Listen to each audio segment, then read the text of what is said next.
The Denver Broncos are set to take on the Green Bay Packers in Week 2 of the preseason. This game comes on the heels of the Broncos holding joint practices with the Packers on Friday. In those practices, especially on the Broncos side, there were a lot of exotic looks, a lot of exotic blitz packages. They really got to get some good looks in on the offensive side of the ball as well. In the preseason game, it's going to be a lot more vanilla.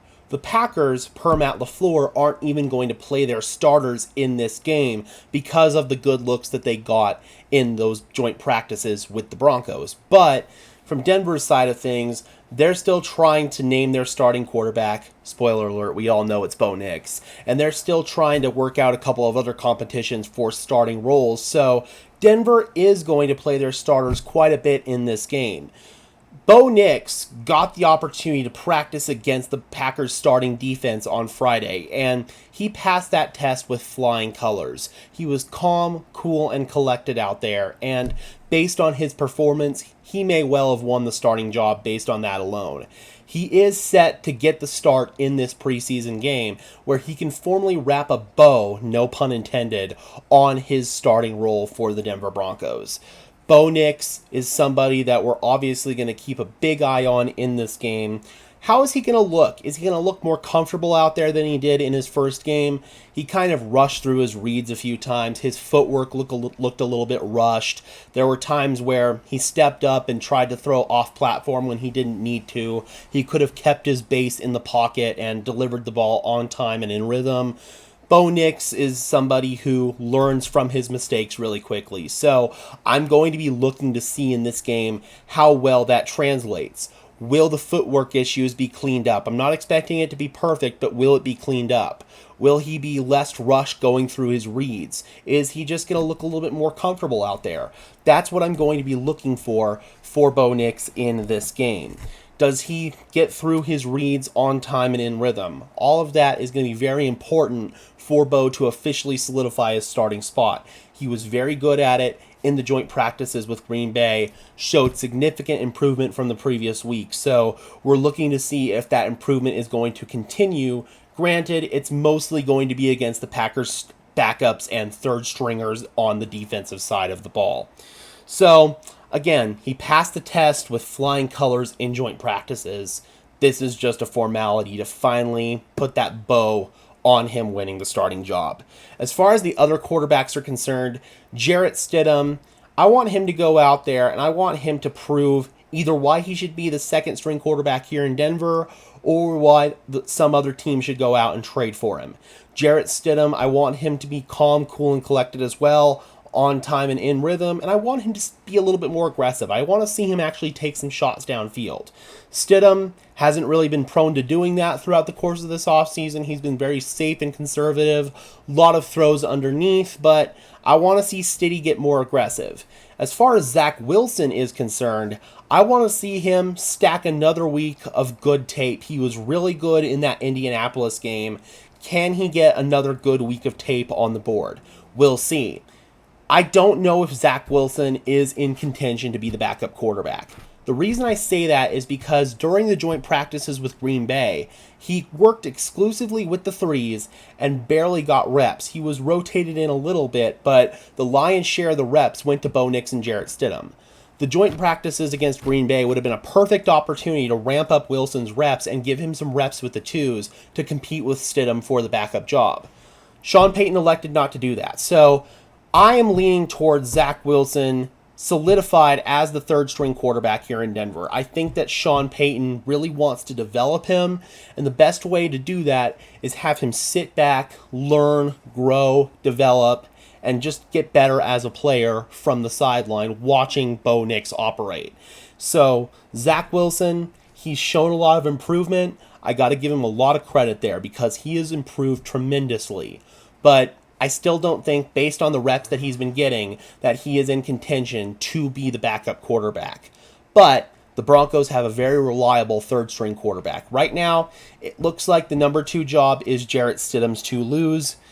If the Broncos do feel like they could trade him and get a decent draft pick and make Zach Wilson the 2, I feel like they might do it, but it would all depend on what they could get for Jarrett Stidham in that trade.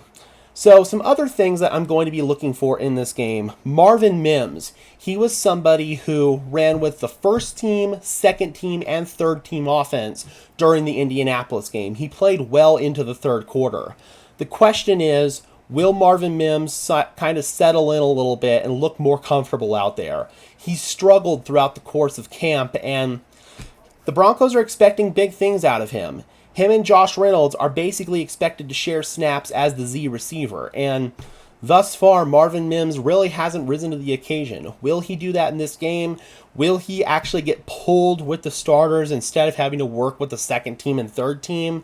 I'm going to be watching that very closely because, again, the Broncos have high hopes for Marvin Mims, but to this point, he really hasn't delivered.